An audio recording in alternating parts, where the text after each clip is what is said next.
C'est la deuxième partie. Quand on entre dans la cathédrale de Nantes, tout l'édifice dit pourquoi ou pour qui il a été fait. Ses voûtes élevées, sa luminosité élève nos regards vers le Christ. Je cite, parce qu'il me semble que cette cathédrale illustre tellement bien la première phrase de la Constitution Lumen Gentium. Je la cite. Le Christ est la lumière des peuples, réunis dans l'Esprit Saint.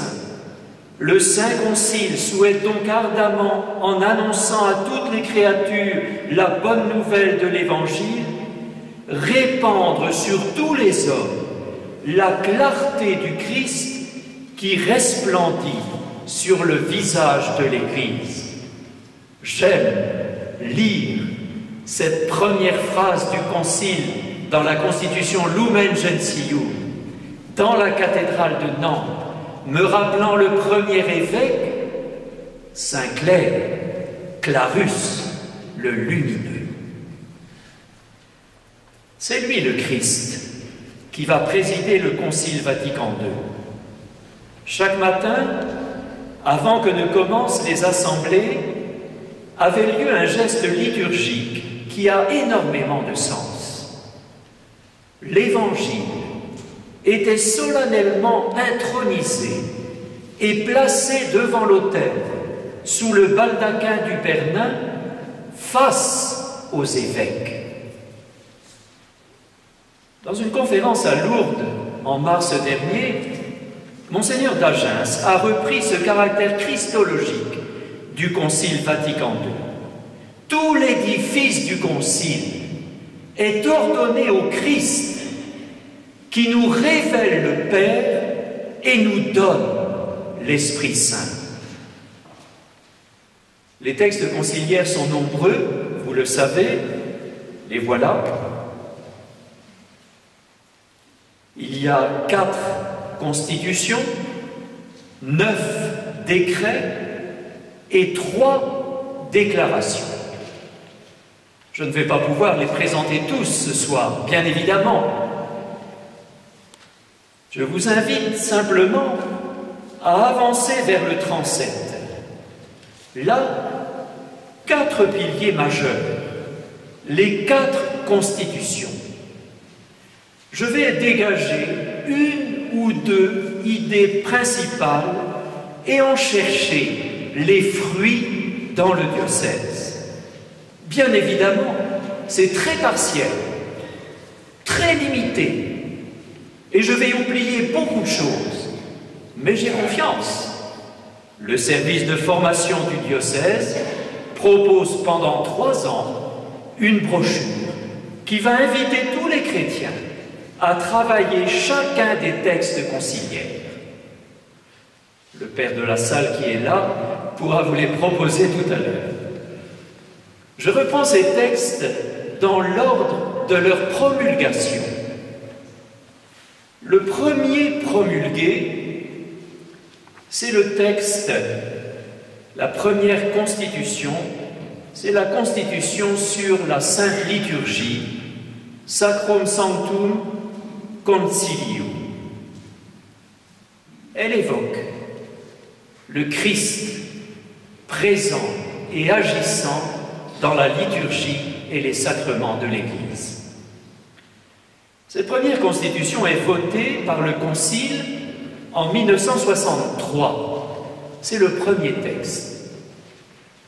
C'est sans doute la constitution qui va marquer les esprits, car sa mise en œuvre est visible.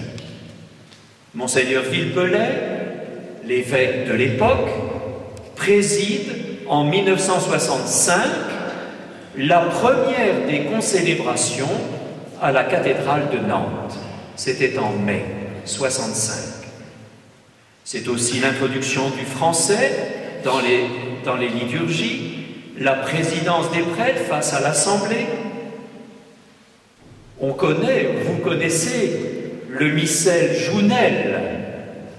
On sait peut-être moins que Pierre Jounel est prêtre originaire de la région nantaise, très tôt, en 1965, il organise des conférences ici dans le diocèse sur ce document conciliaire. Avec d'autres prêtres, il va présenter ce texte. Certains prêtres nantais vont composer des chants, repris encore aujourd'hui. Quel fruit retenir de cette constitution? Dans un très beau texte, Jean-Paul II en avait déjà défini quelques-uns. C'était en 1988, à l'occasion des 25 ans de ce texte conciliaire. Il avait évoqué les enjeux de cette réforme conciliaire sans ignorer les difficultés rencontrées, les maladresses ou les erreurs commises à propos de la liturgie.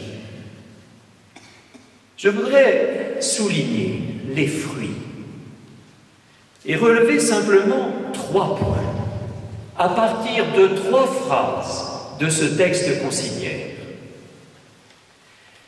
La première évoque la célébration liturgique dans la vie chrétienne. Je cite cette expression maintes fois reprise depuis. C'est au numéro 10 de la Constitution. La liturgie est le sommet auquel tend toute l'action de l'Église et la source d'où découle toute son énergie. En effet, la liturgie n'est pas le tout de la vie de l'Église et de la vie chrétienne. Il y a un avant et un après la célébration. Pour tant de personnes qui participent aux célébrations dominicales aujourd'hui, cette manière d'envisager la célébration liturgique et la vie sacramentelle au cœur de la vie chrétienne fait partie de leur être. C'est, me semble-t-il, un fruit majeur, qui n'est pas le seul fait du Concile. Il remonte à plus loin, mais il est bien réel. En effet, autrefois, dans l'esprit de certaines personnes, la messe était considérée comme un en soi, mais peu en rapport avec le reste de l'existence.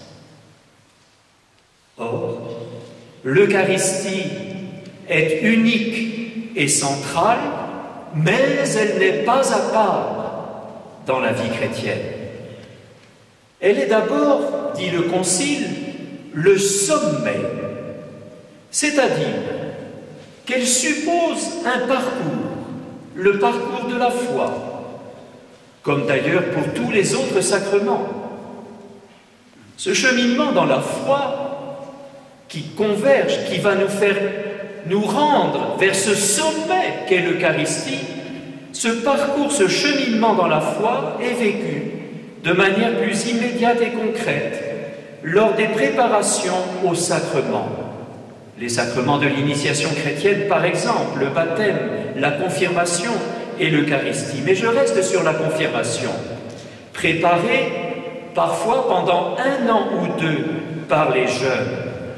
Je suis témoin dans les lettres des jeunes que cet accompagnement de personnes adultes dans la foi, la rencontre de lieux de prière, la fréquentation de la parole de Dieu, ce parcours de type catéchuménal proposé aux jeunes confirmants porte un fruit réel. J'en vois les signes dans les lettres reçues par eux. Les jeunes d'aujourd'hui, habités parfois par tant de questions et d'hésitations, capables de générosité en même temps, disent comment, dans ces 2 années qui les séparent de la célébration, comment ils ont changé et comment ils aspirent à atteindre ce sommet que va être la célébration de ce sacrement. La liturgie est aussi la source d'une fidélité quotidienne aux appels du Seigneur, source de la charité fraternelle. Je cite le témoignage de jeunes parents tout récemment. Ils fréquentent l'Eucharistie dominicale dans une des paroisses du centre-ville de Nantes. Je cite, « Nous venons puiser chaque dimanche la force pour vivre nos engagements familiaux et professionnels. » Je crois, c'est un fruit, oui. C'est un fruit de ce Concile Vatican II, dans un contexte où les choix de pratiquer, comme on dit, ne sont pas portés par l'air du temps.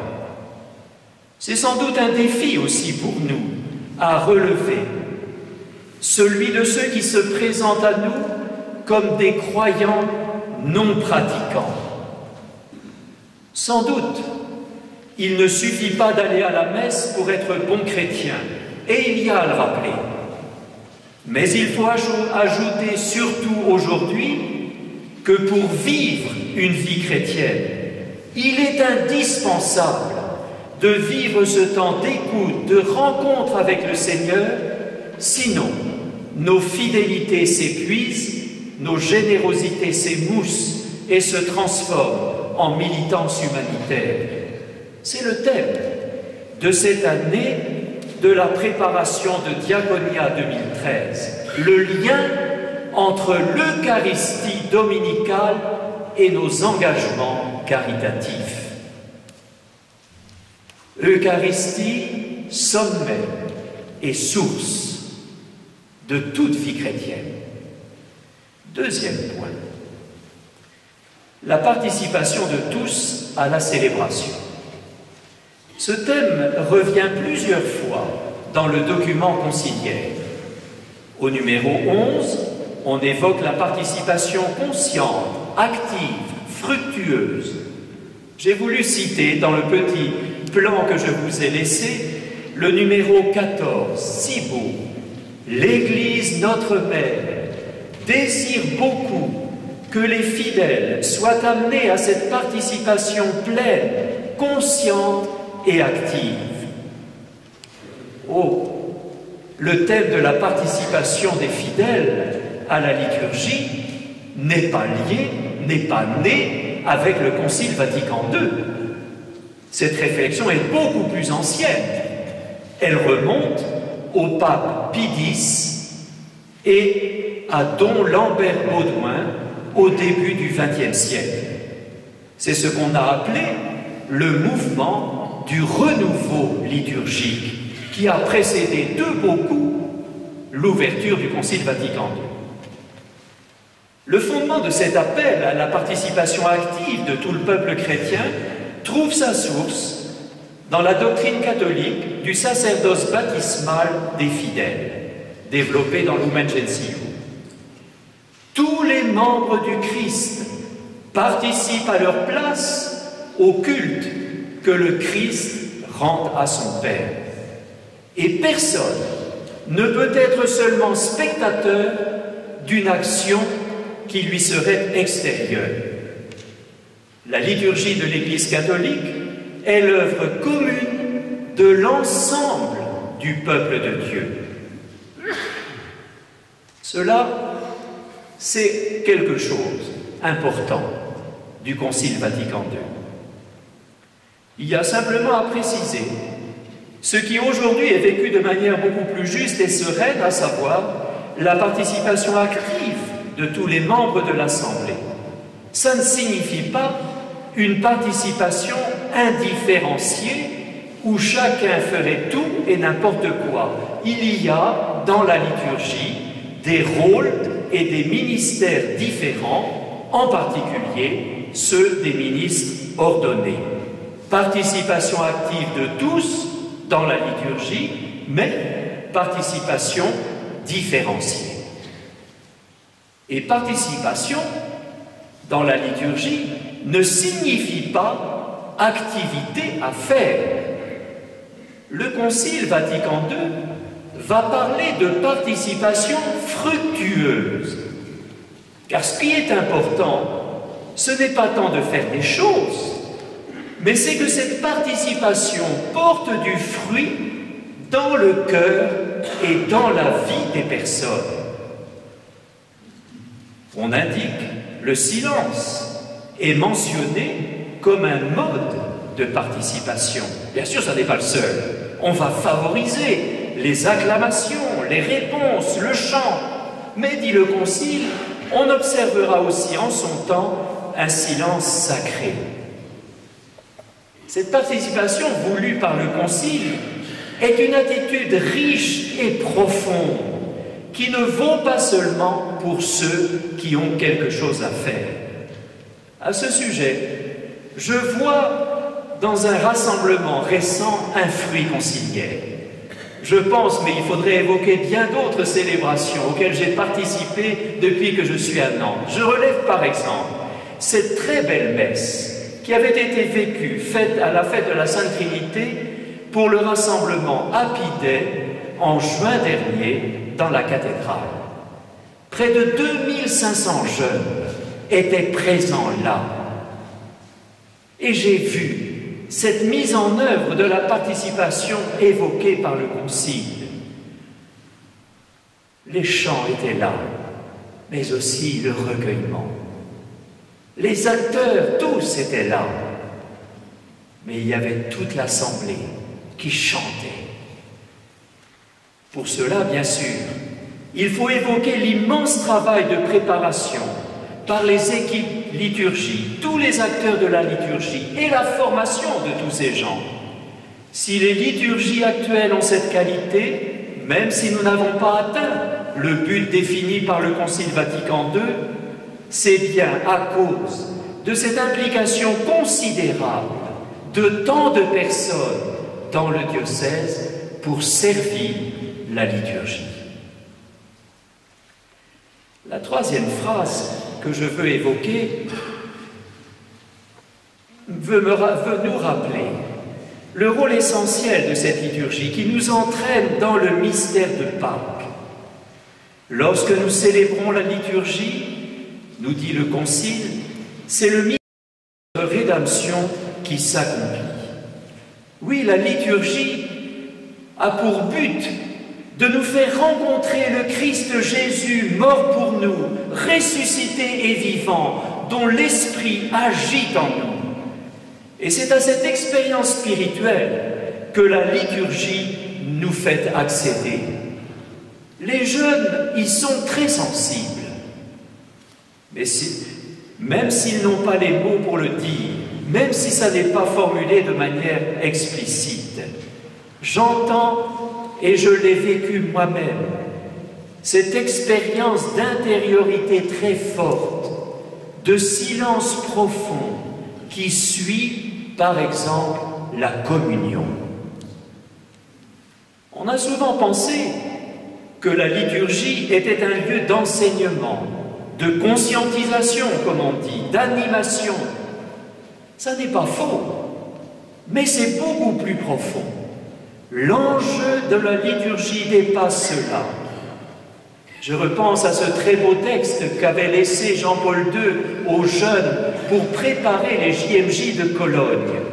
Il parlait de l'Eucharistie comme d'un véritable rendez-vous d'amour avec celui qui s'est donné pour nous. Sans doute que si la liturgie, l'Eucharistie, est ce rendez-vous d'amour avec le Seigneur, le mystère de cette rencontre a besoin d'une qualité visuelle, artistique, de la simplicité et de la beauté des lieux, des objets, des chants. C'est l'art, en effet, qui peut le mieux nous faire pressentir la présence du mystère que nous célébrons, mystère de la rencontre du Seigneur et, en même temps, de la communion ecclésiale. Je n'oublie pas de ce point de vue, fruit là encore du Concile, cette beauté des messes chrismales, présidées chaque année par l'évêque, entourées des prêtres, des diacres, des consacrés, des laïcs. Et me rappelant ce fruit merveilleux du Concile, je me rappelle la phrase du père de Lubac, « L'Eucharistie fait l'Église.